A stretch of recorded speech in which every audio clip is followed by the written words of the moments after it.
അമ്പിളിയെ പ്രിയ സുന്ദരിയെ പറയാതൊരു നാൾ വരിയെ ഇരവായുടനെ എരിയെന്നരികെ പറയാൻ മടിയാകിട്ടിയേ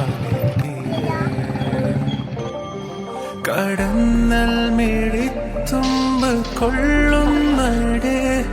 കടൽ കണ്ണ് നുള്ളുന്നടേ പതിയെ പെണ്ണ് പൊതിയെ ചെറുപനി പോൽ പതിയെ പകരനുള്ളിൽ ചൂ